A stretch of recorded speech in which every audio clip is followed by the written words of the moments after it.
साल 2019 के लोकसभा चुनाव में राहुल गांधी को एक बहुत बड़ा डर था और उनका ये डर आखिर में जाकर सच भी साबित हुआ। राहुल गांधी को डर था कि अमेठी की सीट से उनकी बहुत बुरी हार होने वाली है, क्योंकि 2014 में जब स्मृति ईरानी ने अमेठी में उनको जोरदार टक्कर दी थी तो राहुल गांधी बड़ी मुश्किल से जीत पाए थे और 19 में उन्हें यकीन था कि इस बार अमेठी की जनता उन्हें यहां से भगा देगी बुरी तरह। और इसीलिए जब साल 2019 के लोकसभा चुनाव हुए तो राहुल गांधी ने अमेठी के साथ वायनाड से भी नामांकन भरा, केरल के वायनाड से, और वायनाड से उनकी जीत हो गई और अमेठी में उनकी हार हो गई। इस हार के ठीक 2 साल बाद राहुल गांधी केरल पहुंचते हैं और केरल में चुनाव के दौरान एक रैली को संबोधित करते हैं और इस दौरान राहुल गांधी ने जो बात कही थी वो बात आप सुनेंगे तो आपको वाकई में यकीन नहीं होगा कि ये वाकई में राहुल गांधी ने कहा था। ये सोच वाकई में राहुल गांधी की हो सकती है और आज 5 साल बाद एक बार फिर से राहुल गांधी ने वही बात दोहराई है। इस बार जो आरोप है, इस बार जो ठीकरा फोड़ा है वो किसी और पर फोड़ा है। उस वक्त क्या हुआ था पहले ये बता देता हूं। दरअसल स्मृति ईरानी ने 2014 में ही राहुल गांधी के गढ़ यानी कि गांधी परिवार के गढ़ अमेठी में जबरदस्त पकड़ बना ली थी। नतीजा यह हुआ कि 2014 में टक्कर दी और 2019 में स्मृति ईरानी अमेठी से चुनाव जीत गई। इसके बाद राहुल गांधी जब वायनाड गए तो उन्होंने वायनाड में जाकर उत्तर भारत की जनता को कोसना शुरू कर दिया। और देखिए, मैं बार बार कहता हूं, यह राहुल गांधी की सोच है, यह राहुल गांधी की रणनीति है कि जो भी राहुल गांधी को नकारता है राहुल गांधी उसे नकार देते हैं, राहुल गांधी उसकी सोच को नकार देते हैं। उदाहरण दे रहा हूं आपको, ध्यान से सुनिएगा। जब पहली बार राहुल गांधी की अमेठी से हार हुई तो साल 2021 में केरल में जाकर राहुल गांधी कहते हैं कि उत्तर भारत की जनता के पास राजनीतिक समझ नहीं है, उत्तर भारत की जनता की राजनीतिक सोच बहुत कमजोर है, वो मुद्दों को समझ नहीं पाते हैं, जबकि दक्षिण भारत की और केरल की जो जनता की राजनीतिक सोच है, उनके मुद्दों को समझने की जो क्षमता है वो बहुत अच्छी है।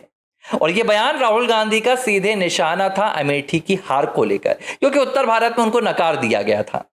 कांग्रेस की बुरी तरह हार हो चुकी थी, यूपी से लेकर एमपी, राजस्थान, छत्तीसगढ़, हर तरफ राहुल गांधी को हार ही हार नसीब हो रही थी। तब उन्होंने उत्तर भारत की जनता को कोस दिया। क्यों? क्योंकि उत्तर भारत की जनता ने राहुल गांधी को नहीं जिताया। अब इसके बाद जब राहुल गांधी ने देखा कि भाई उत्तर भारत की जनता ने तो उनको हरा दिया, तो राहुल गांधी वायनाड चले गए। अब एक और बयान आया है और यह बयान कैसे आया है इस बात को समझिए। 7 अगस्त को राहुल गांधी ने एक प्रेस कॉन्फ्रेंस की थी। इस प्रेस कॉन्फ्रेंस में राहुल गांधी ने देश के प्रधानमंत्री और सत्तारूढ़ सरकार पर यानी कि एनडीए की सरकार पर वोट चोरी का आरोप लगाया।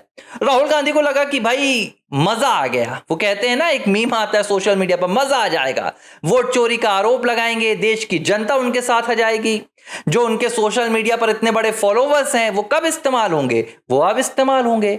इस वोट चोरी के आरोप के बाद राहुल गांधी ने तुरंत एक अपनी वेबसाइट पर लिंक अपलोड कर दिया। यह लिंक था राहुल गांधी की जो उनकी अपनी ऑफिशियल वेबसाइट है उस पर दिया गया था कि अगर आप भी राहुल गांधी के वोट चोरी अभियान से सहमत हैं तो जाइए और राहुल गांधी का साथ दीजिए, राहुल गांधी को समर्थन दीजिए। अब राहुल गांधी को लगा कि भाई आज तो सोशल मीडिया का दौर है, एक रील डालो करोड़ों लोगों के पास चली जाती है, एक मुद्दा उठाओ पूरा देश साथ में आ जाता है, हैशटैग चल जाते हैं, पूरे देश की सरकार हिल जाती है सोशल मीडिया के जरिए। राहुल गांधी ने कहा चलो आजमाते हैं। सोशल मीडिया की ताकत को उन्होंने आजमाने की कोशिश की और वोट चोरी अभियान के जरिए देश के हर एक युवक के मोबाइल फोन तक पहुंचने का उनका एक बहुत बड़ा कैंपेन चला। राहुल गांधी की टीम ने इस बीच क्या किया कि उनका जो वोट चोरी का अभियान था उसको सोशल मीडिया पर फैलाने के लिए जो देश के बड़े बड़े इन्फ्लुएंसर्स थे, जिनके पास एक बहुत बड़ी सोशल मीडिया फॉलोइंग थी, उन्हें एक अच्छी मोटी रकम दी और उनसे कहा गया कि भाई वोट चोरी के मुद्दे पर रील बनाओ और हमारा सपोर्ट करो। राहुल गांधी की रील्स चारों तरफ वायरल होने लगी और इस बीच राहुल गांधी वो वेबसाइट को लॉन्च करते हैं जिसमें राहुल गांधी कहते हैं कि आकर अपना सपोर्ट करो। लेकिन इतने ज्यादा पैसे खर्च करने के बाद राहुल गांधी देखते हैं कि भाई जिन इन्फ्लुएंसर्स के 10-10 मिलियन फॉलोवर्स हैं, वो जब वोट चोरी की रील डाल रहे हैं तो उसमें जाकर 2 से 4 लाख भी व्यूज नहीं आ रहे हैं। जिनके यूट्यूब पर 15-15 मिलियन फॉलोवर हैं, वो वोट चोरी अभियान को डाल रहे हैं तो उन्हें 2-2 लाख और 50,000 व्यूज भी नहीं आ रहे हैं।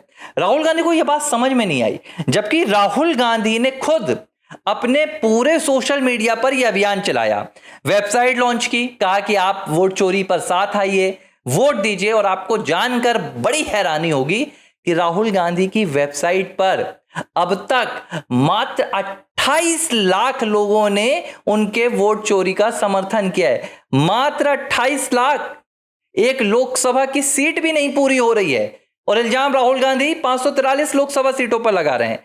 अब आप असलियत को समझिए कि हुआ क्या है। राहुल गांधी के ट्विटर पर करीब 28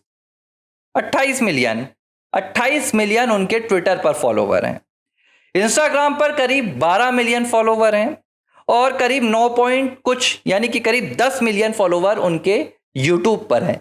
यानी कि लाखों और करोड़ों फॉलोवर्स राहुल गांधी के पास सोशल मीडिया पर हैं। बावजूद इसके राहुल गांधी के वोट चोरी अभियान को उनके लाखों और करोड़ों फॉलोवर्स ने नकार दिया, रिजेक्ट कर दिया। और रिजेक्शन राहुल गांधी को बर्दाश्त नहीं है भाई। अब भाई प्रधानमंत्री के लड़के हैं, जिनकी दादी प्रधानमंत्री पर नाना प्रधानमंत्री, उन्हें कौन रिजेक्ट करेगा? राहुल गांधी बिल्कुल बर्दाश्त नहीं करते हैं। राहुल गांधी अपने मामले में एकदम स्पष्टवादिता वाला सिद्धांत अपनाते हैं। जिसने राहुल गांधी को रिजेक्ट किया, राहुल गांधी उसे बना देते हैं अपने पैरों का कचड़ा। और यही काम राहुल गांधी ने अमेठी की जनता के साथ किया, उत्तर प्रदेश की जनता के साथ किया, हिंदुओं के साथ भी किया। राहुल गांधी जो एंटी हिंदू बयान देते हैं, वो उनके इसी रिजेक्शन की भड़ास रहती है। और अब राहुल गांधी साउथ अमेरिका में है। साउथ अमेरिका से राहुल गांधी का एक वीडियो सामने आया है। इस वीडियो में राहुल गांधी क्या कह रहे हैं पता है आपको? राहुल गांधी कह रहे हैं कि मैं अपने सोशल मीडिया के फॉलोवर्स पर भरोसा नहीं करता, वो सच्चे नहीं है, मैं इसीलिए उन पर भरोसा नहीं करता। वाह रे वाह राहुल गांधी।